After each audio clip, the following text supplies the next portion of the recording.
Warning: this story is based on true events and includes dramatized elements for narrative purposes.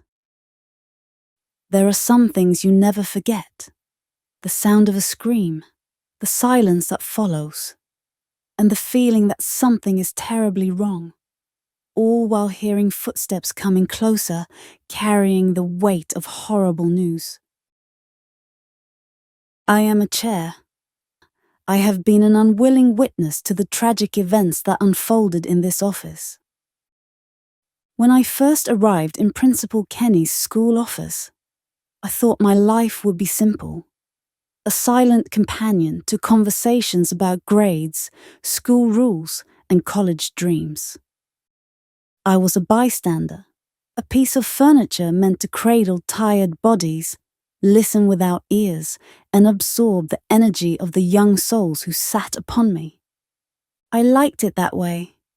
Quiet, steady, no trouble, just a chair.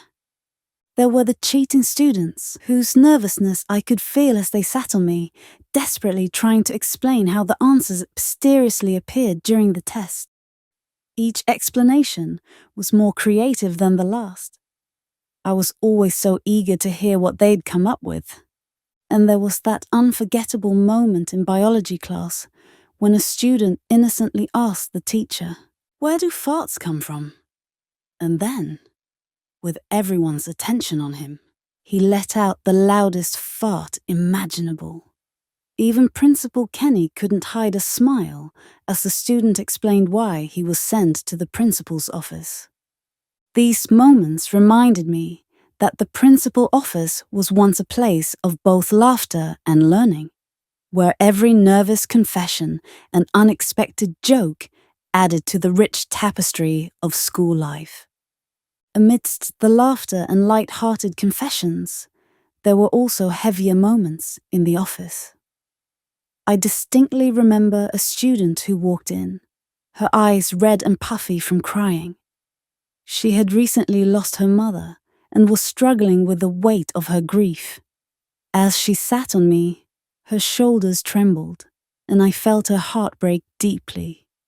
Principal Kenny leaned in, his voice gentle yet firm. He validated her feelings, reminding her that it was okay to grieve and that she didn't have to carry that burden alone.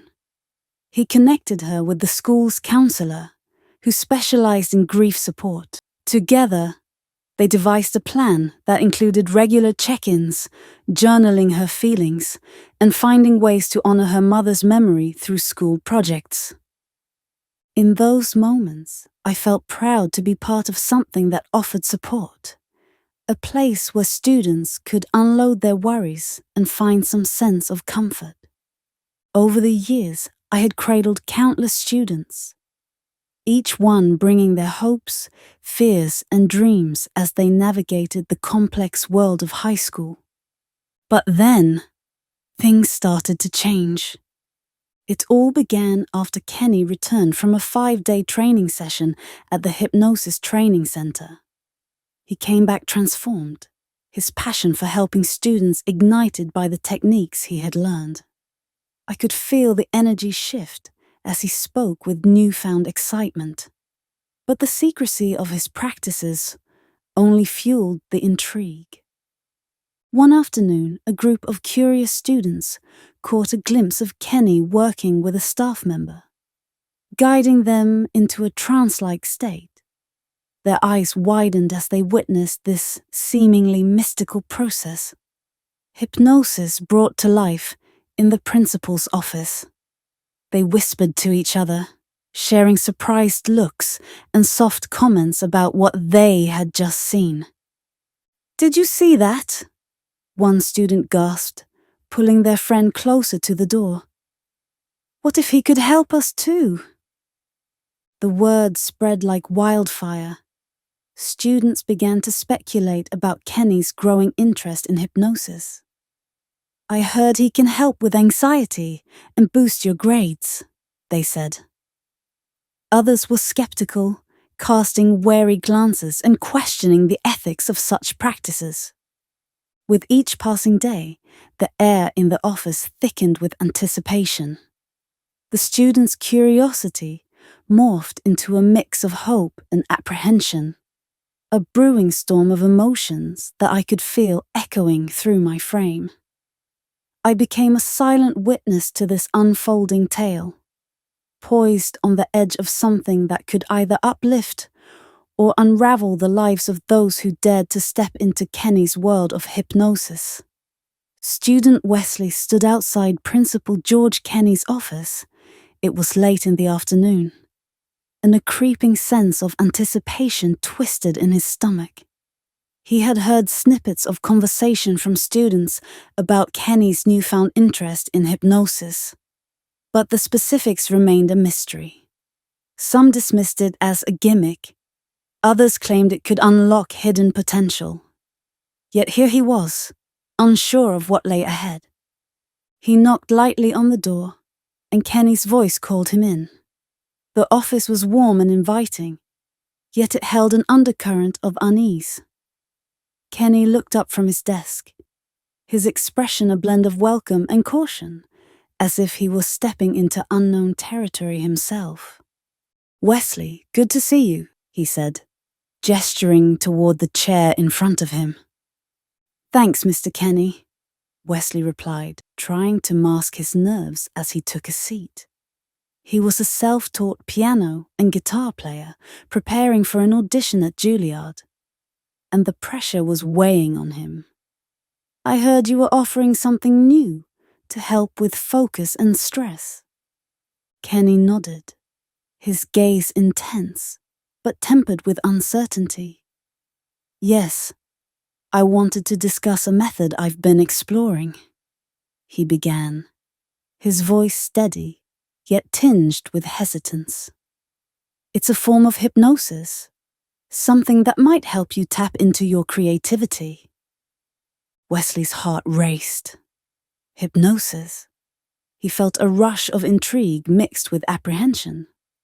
"I thought that was just a myth, or something for magicians," he said, attempting to lighten the atmosphere, though the tension lingered. Kenny smiled faintly, but there was a flicker of doubt in his eyes. "It's not what you might think. It's about relaxation and focus. I want you to feel comfortable, but I also want to be clear that this is experimental." Wesley took a deep breath, swallowing hard. "Okay, I'm willing to try." "Just relax," Kenny instructed, gesturing for him to close his eyes. "Breathe deeply, focus on my voice." As Wesley settled back into the chair, he couldn't shake the sensation of the room closing in. He heard Kenny's voice, low and soothing, but there was an edge to it. Something unspoken hung in the air between them. What was this really about? "Imagine a place where you feel completely at ease," Kenny guided. Images began to swirl in Wesley's mind, but shadows lurked at the edges. He pictured himself on stage, performing, but doubts whispered to him, threatening to cloud his focus. He could feel the tension in Kenny's voice, a hesitance that echoed his own.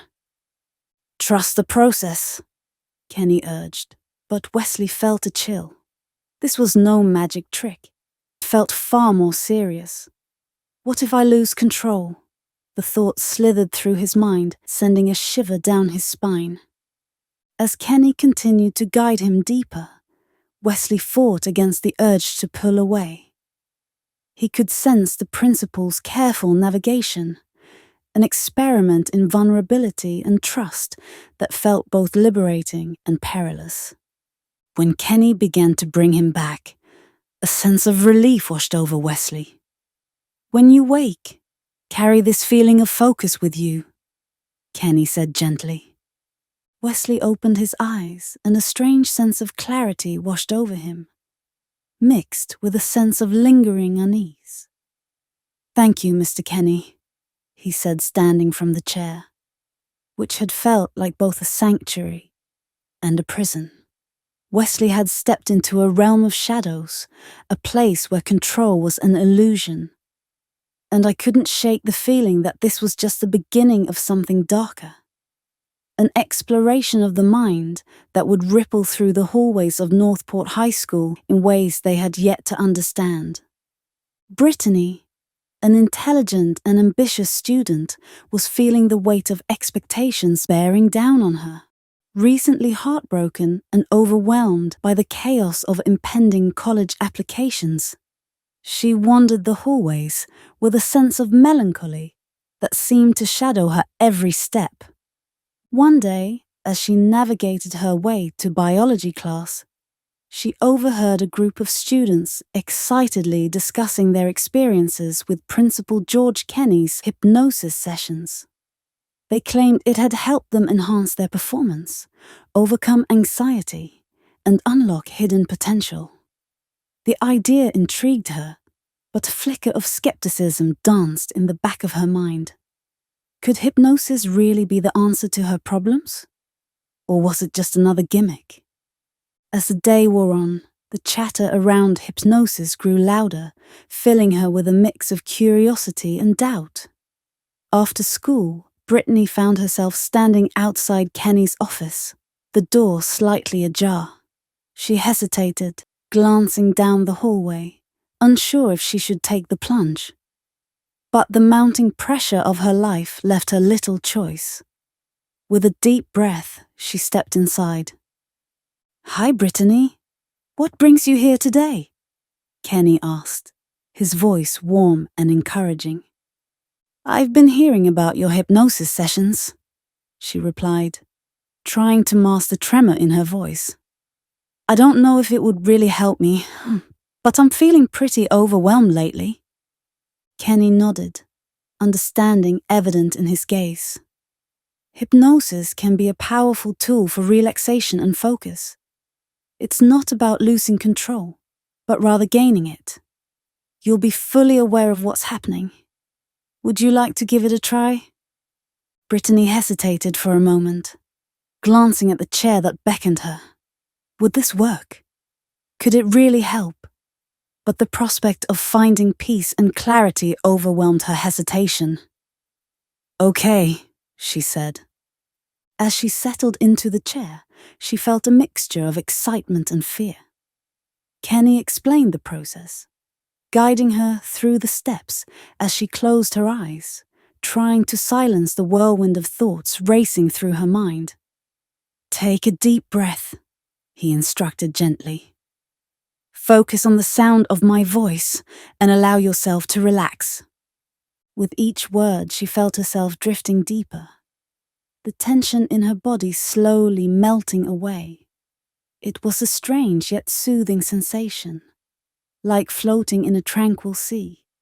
She could still hear the sounds of the school outside, but they seemed distant now, fading into the background as Kenny's voice became her anchor.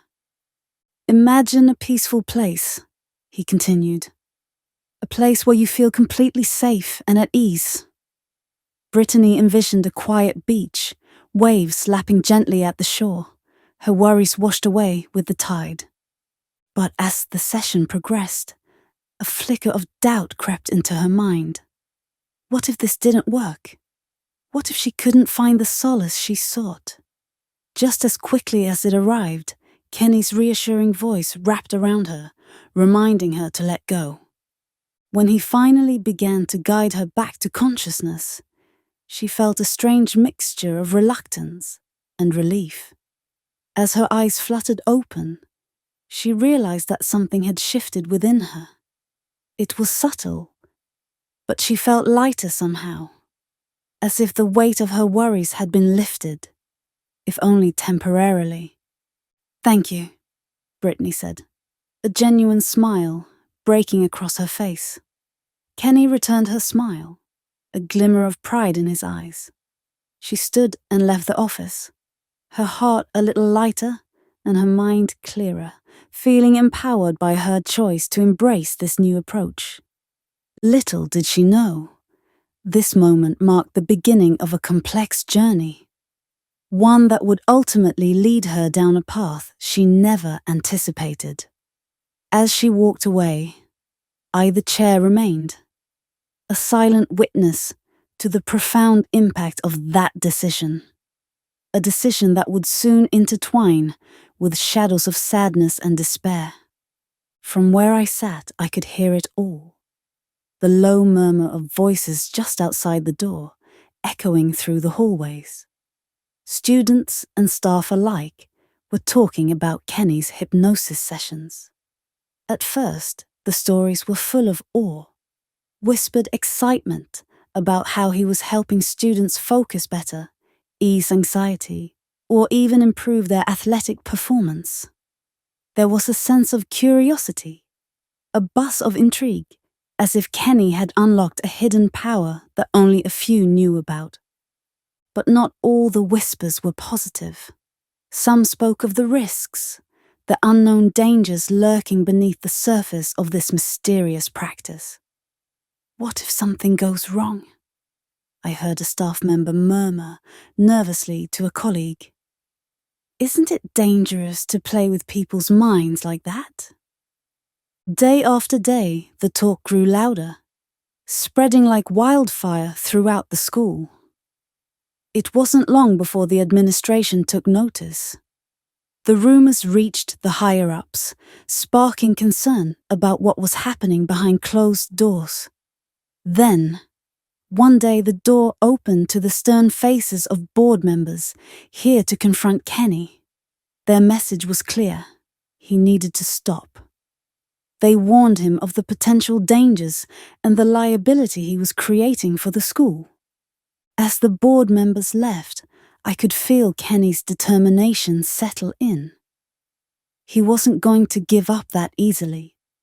He was convinced that he could use this powerful tool to unlock the hidden potential in his students, and nothing would sway him from his mission. The tension in the room crackled like static electricity, and I sensed the dangerous path he had chosen to walk. Days turned into weeks, and Kenny continued his sessions in secret. Each time the door closed behind them, I felt the weight of the unspoken risks, the precarious line he was dancing upon. Kenny was an educator with a vision, but the shadows of his choices loomed ever larger. As I sat firmly planted in the corner of Kenny's office, the weight of anticipation grew heavier with each passing day. There was a thrill in the room, but it was laced with a darkness that whispered warnings to me. Little did I know that the tide was about to turn dramatically, altering the course of all our lives forever. Marcus came in. The teen dreamed of becoming a quarterback for the Florida Gators.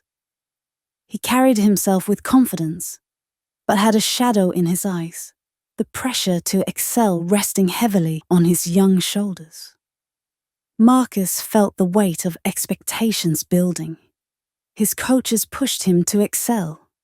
His family believed in his potential, and deep down, he pushed himself the hardest. The pressure to perform, to live up to those dreams of becoming a football star, was overwhelming. He craved more, something to give him an edge, something to unlock his full potential. That's why he was here, searching for a way to break through the barriers holding him back. Marcus had heard the rumors, as everyone had. People spoke of Kenny's secret method, a quiet, almost mystical way to sharpen focus, unlock potential, and maybe, just maybe, push past the mental barriers that were holding him back. Kenny greeted him warmly, as he always did, his calm demeanor designed to reassure. But there was something else in Kenny's voice this time, an eagerness, a quiet thrill at trying out his hypnosis on someone like Marcus. He gestured to me, as always, inviting Marcus to sit. "I've heard you're interested in trying hypnosis to improve your performance," Kenny said, his tone measured. I could feel Marcus hesitate slightly before sitting down, his body tense at first. "I want to be the best I can be," Marcus replied, determination ringing clear but edged with a hint of uncertainty. Kenny explained how hypnosis could help unlock his potential by training his mind to focus better and push through mental obstacles. I felt Marcus's body settle deeper into me as Kenny's voice began to guide him. The rhythmic rise and fall of Kenny's tone filled the room, his words soft and soothing. Marcus's tension began to melt away, and as he relaxed, I felt something shift. A quiet surrender. His muscles slackened and his breathing slow, deepening as Kenny led him into a state of hypnosis. "Picture yourself on the field," Kenny whispered, weaving imagery into Marcus's mind, each word like a thread pulling the young athlete deeper into trance. "Feel the rush of the game, the certainty in your movements, the clarity in your decisions." Marcus sank further into me, his focus no longer on the room, but on that imagined game. I could sense his inner conflict fading as his mind quieted, becoming more receptive to Kenny's suggestions. But as the hypnosis deepened, I couldn't shake the feeling that something wasn't quite right. It wasn't just the calm in Marcus, but the way Kenny's voice seemed to stretch out longer, reaching deeper into his thoughts. And then, Kenny suggested Marcus to try this on his own, self-hypnosis. At first, Marcus was intrigued, excited by the idea of mastering control over his own mind, but I sensed something different in him. As Kenny encouraged him, Marcus's energy seemed more muted, more distant. The more sessions he had, the further away he seemed, like he was drifting off into another place, one where control wasn't always guaranteed. The sessions continued, each one layering deeper and deeper suggestions. I sat there, a silent observer, feeling the weight of every decision made. And although Kenny's intentions seemed to be rooted in helping Marcus achieve his best, I couldn't ignore the uneasy sensation building inside me. The further this went, the darker things seemed to grow. And then, the next day, everything changed. There was a shift in the atmosphere at the school. I could feel it through the tension that filled the air, the whispered conversations that floated through the office walls. Something had happened, something bad. Every now and then, I'd catch snippets of hushed voices outside the office door. "Have you heard what happened to Marcus?" "It's awful. His girlfriend. The car." But nothing clear enough to piece together the full story. Then, one afternoon, as the tension reached a fever pitch, the door swung open and a man in uniform entered the office. An officer. His presence brought an unsettling weight into the room. I could feel Kenny's body stiffen as he gestured for the officer to sit, but he remained standing, his face grim. "I'm here about Marcus," his voice heavy with the burden of what he was about to say. Kenny's face paled.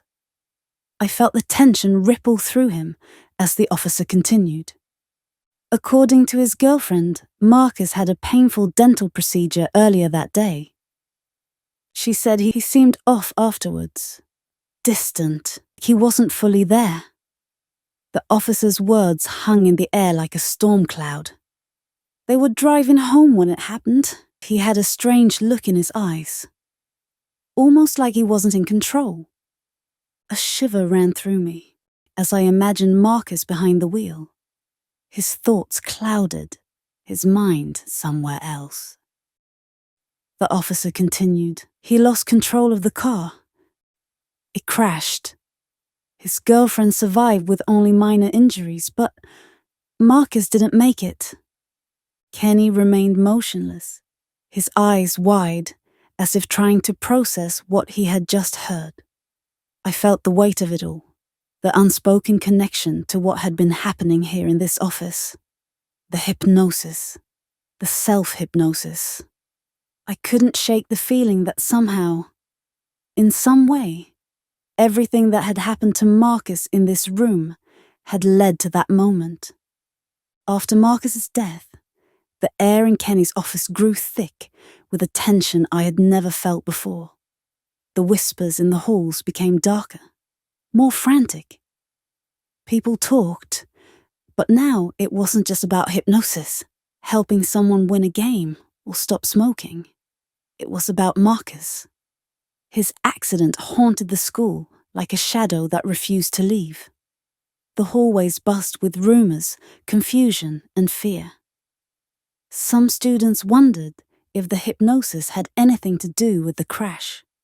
Could it have put him in a trance, even behind the wheel? I could feel Kenny struggling, trying to convince himself that the tragedy couldn't possibly be linked to the hypnosis. His footsteps grew heavier as he paced the office, and though he tried to maintain his usual calm demeanor, I could sense the uncertainty gnawing at him. He sat in me often, leaning back, lost in thought, replaying the sessions with Marcus in his mind, searching for any clue that might point to an answer. But each time, he came back to the same conclusion. It couldn't have been the hypnosis. He was desperate to believe it, to reassure himself that what he was doing wasn't dangerous. After all, he had seen the benefits in other students. He had seen their confidence grow, their performance improve. In his mind, he was helping, offering them a tool to unlock their potential, to overcome their fears. And that's why he wanted to continue. The thought of stopping, of abandoning the practice that he had come to believe in so deeply, seemed impossible. It wasn't just about his own fascination with hypnosis anymore. It was about the students who looked to him for guidance, for solutions to their struggles. He couldn't walk away from that. He wouldn't. But even as he pressed on, I could feel the change in him. His movements became more cautious, his voice quieter when he spoke to those who came for help. There was a shadow hanging over the room now, something unspoken but ever present. He kept telling himself that the hypnosis was safe, that he was doing good. But deep down I felt the tension building, a growing sense that something was slipping out of his control. Then Wesley came in again. He had already visited Kenny a few times, but this time was different. I could sense his nervous energy, but something about the session felt darker, more intense. Wesley was still preparing for his audition at Juilliard. That pressure was mounting on him. He needed perfection, something to calm his nerves and sharpen his focus. Kenny, hesitant but still determined, continued his hypnosis sessions with Wesley, guiding him deeper each time. I felt the weight of Wesley's dreams, but also a quiet desperation. Kenny's words seemed to pull him in further than before. The room felt like it was closing in, each session more fraught with tension. Brittany also came back. She was still dealing with sadness from the breakup. She longed for another session, a fleeting escape from the heaviness that pressed on her. It wasn't just about feeling better, it was about grasping that elusive sense of peace, even if only for a brief moment. In those quiet minutes under hypnosis, everything seemed to soften. The weight of her worries, lifting just enough for her to breathe freely again. And even though she knew it wouldn't last, that temporary solace was something she craved. Kenny, in his usual calm manner, tried to help her, offering the same kind of hypnosis he had given to others. I felt her sink into me, deeper and deeper, as Kenny's voice guided her into a state of supposed peace. But something was wrong. I could feel it in the way she left the office, different from before, as if something inside her had shifted. The next morning, everything felt different. I couldn't shake the feeling that something was terribly wrong, though I had no reason to explain why. Just an unsettling sense of dread that settled deep in my chest. And then, the silence shattered. A scream ripped through the stillness, sharp and piercing, followed by hurried footsteps and muffled crying in the hallways. I braced myself as I felt the weight of whatever news was about to come crashing through the door. Then, the door swung open. Wesley had taken his own life. The weight of that loss hung heavy in the air, leaving the office feeling colder and emptier than ever. Kenny, usually the rock for so many, sat there in disbelief. His calm demeanor shattered, his face a canvas of shock and sorrow. I had seen him guide students through their struggles, offering them hope and encouragement. But now, he was lost, grappling with the unbearable weight of what had just happened. But the grief didn't stop there. The darkness deepened in a way that seemed almost surreal. Before we could fully process the tragedy of Wesley's passing, there was more tragic news waiting to be revealed. Brittany, struggling with her personal demons, also decided to take her own life. It felt like a crushing blow, a reminder that despair could linger beneath the surface, undetected until it was too late. Kenny's shoulders slumped as he processed the loss of 3 students in such a short time. His hands trembled slightly as he ran them through his hair, his mind racing with thoughts of what he could have done differently. Each death weighed heavily on his conscience, and I sensed a profound sense of isolation enveloping him. Kenny had wanted to help, to uplift his students, but now he felt the burden of having failed them instead. Questions swirled in his mind like a storm. Was there something he had missed? Could hypnosis have contributed to their struggles? I felt the air grow thick with his internal conflict. The silent screams of a man who had once been confident in his abilities, now reduced to whispers of self-doubt. People questioned what had happened in this very room. What was it about the hypnosis? The once innocent session had spiraled into something far more dangerous than anyone had imagined. Kenny, now merely a shadow of the man he used to be, appeared to wrestle with these doubts as well. The weight of these deaths pressed down on him and on me. The hypnosis that had once been a secret method of success had become something far more sinister. And then came the investigation.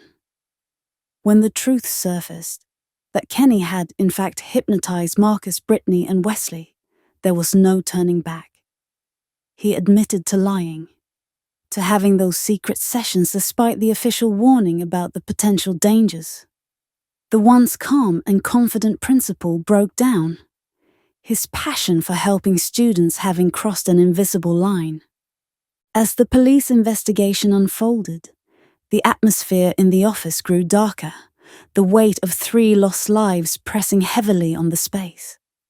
Kenny left and never returned to the office. The whispers in the hallways grew louder, with students and staff speculating about what had happened to him.